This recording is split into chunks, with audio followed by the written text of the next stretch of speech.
Hi friends, welcome to my channel Snigdha వంటలు. ఈరోజు recipe వచ్చేసి టూటీ ఫ్రూటీ కేక్ అండి. బేసిక్ స్పాంజ్ కేక్ కూడా ఇదే ప్రాసెస్ అండి. ఎక్స్ట్రాగా నేను టూటీ ఫ్రూటీని యాడ్ చేస్తున్నాను. చాలా ఫ్లఫీగా అండ్ స్పాంజీగా ఉంటుంది ఈ కేక్ మాత్రం. ఈ కేక్లో మాత్రం నేను ఎగ్ అయితే యూజ్ చేశానండి. ఎగ్ యూజ్ చేయడం వల్ల మన కేక్ అనేది స్పాంజీగా వస్తుంది. దీనికోసం అయితే ఇప్పుడు ఒక మిక్సింగ్ బౌల్ తీసుకొని ఒక ఎగ్ని యాడ్ చేసేసుకోవాలి. మీరు 2 ఎగ్స్ని కూడా యాడ్ చేసేసుకోవచ్చండి.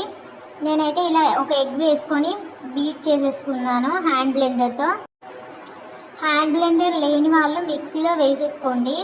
మనకి మిక్సీలో వేసుకున్నా కూడా ఎగ్ అనేది ఫోమ్ వచ్చేంత వరకు గ్రైండ్ చేసుకోండి. ఇప్పుడు ఇందులోనే 1/2 కప్పు వరకు షుగర్ పౌడర్ని వేసుకోండి. ఇలా షుగర్ పౌడర్ వేసుకున్న తర్వాత మళ్ళీ ఒకసారి బీట్ చేసేసుకోవాలి. మీరు మిక్సీలో వేసుకున్నా కూడా ఇంగ్రీడియంట్స్ మొత్తం ఒకేసారి కాకుండా ఇలా ఒక్కొక్క ఇంగ్రీడియంట్ని యాడ్ చేస్తూ మిక్సీ చేసుకోండి. అప్పుడే మనకి కేక్ అనేది ఫ్లఫీగా వస్తుంది.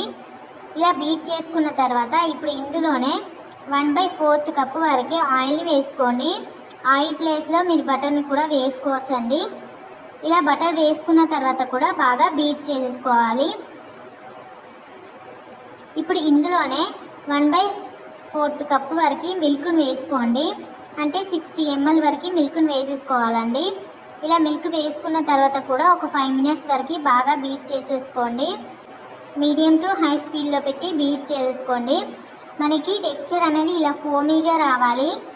చూడండి, ఇలా చూపిస్తున్నాను కదా, ఇలా ఫోమీగా వస్తే సరిపోతుంది. ఇప్పుడు ఇందులోనే 1 కప్పు వరకు మైదాని వేసుకోండి. ఇలా మైదా వేసుకున్న తర్వాత కట్ అండ్ ఫోల్డ్ మెథడ్లో కలిపేసుకోవాలి. ఇలా కట్ అండ్ ఫోల్డ్ మెథడ్లో కలపడం వల్ల మనకి కేక్ అనేది పర్ఫెక్ట్గా బేక్ అవుతుంది. మనం తీసుకున్న ఇంగ్రీడియంట్స్కి 1 కప్పు వరకు మైదా అయితే కరెక్ట్గా సరిపోతుందండి. అలాగే 1/2 స్పూన్ వరకు బేకింగ్ సోడాని కూడా వేసుకోవాలి. అలాగే 1/2 స్పూన్ వరకు బేకింగ్ పౌడర్ని కూడా వేసుకోండి. అలాగే 1 స్పూన్ వరకు వెనీలా ఎసెన్స్ని వేసేసుకోండి.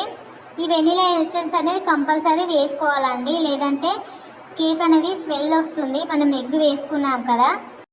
ఇప్పుడు ఇందులోనే టూటీ ఫ్రూటీని యాడ్ చేసేసుకోవాలి.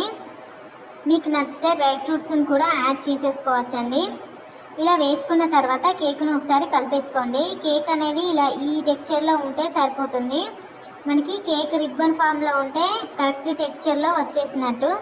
ఇప్పుడు ఒక బౌల్కి ఆయిల్ అండ్ మైదా డస్టింగ్ చేసేసి మనం రెడీ చేసుకున్న కేక్ బ్యాటర్ని వేసేసుకోవాలి. పైన కొంచెం టూటీ ఫ్రూటీని యాడ్ చేస్తున్నాను. కేక్ బేక్ చేయడం కోసం ఒక మందపాటి గిన్నెను తీసుకోండి. ఇలా మధ్యలోకి స్టాండ్ని పెట్టి ఒక 10 నిమిషాల వరకు ప్రీహీట్ చేసుకోవాలి. ప్రీహీట్ చేసుకున్న తర్వాత మనం ముందుగా రెడీ చేసి పెట్టుకున్న కేక్ని పెట్టేసుకోండి. ఇప్పుడు మంటని మీడియం ఫ్లేమ్లో పెట్టి 30 to 40 మినిట్స్ వరకు బేక్ చేసేసుకోండి. నేను మధ్యలో ఒక 20 మినిట్స్ తర్వాత చూశాను, కేక్ అనేది బేక్ అవ్వడం స్టార్ట్ అయిపోయింది. 40 మినిట్స్ తర్వాత చూస్తే కేక్ అనేది పర్ఫెక్ట్గా బేక్ అవుతుందండి. ఇలా నేను నైఫ్తో చెక్ చేస్తున్నాను. కేక్ అనేది పర్ఫెక్ట్గా వచ్చేసింది. మనకి నైఫ్కి ఏమీ అంటుకోలేదు. చూడండి, పైన కూడా కలర్ వచ్చేసింది కేక్. మనం ఎగ్ వేసుకున్నాం కదా, ఎగ్ వేసుకోవడం వల్ల కేక్ అనేది లోపల స్పాంజీగా వస్తుంది. మనం ఇలా కేక్ కంప్లీట్గా కూల్ అయిన తర్వాత ఎడ్జెస్ని కట్ చేసుకోవాలి. కేక్ అనేది రెడీ అయిపోయిందండి. ఎలాంటి క్రీమ్ వాడనవసరం లేదండి. మనకి ఈ కేకే తినేస్తారు. అంత టేస్టీగా ఉంటుంది, అంత స్పాంజీగా కూడా ఉంటుంది. ఒకసారి అయితే ఇలా ట్రై చేయండి. Spongy and fluffy tutti frutti cake is ready అండి. ఈ వీడియో నచ్చితే లైక్ చేయండి, షేర్ చేయండి, అలాగే నా ఛానల్ని సబ్స్క్రైబ్ చేయండి. Thank you for watching Snigdha వంటలు.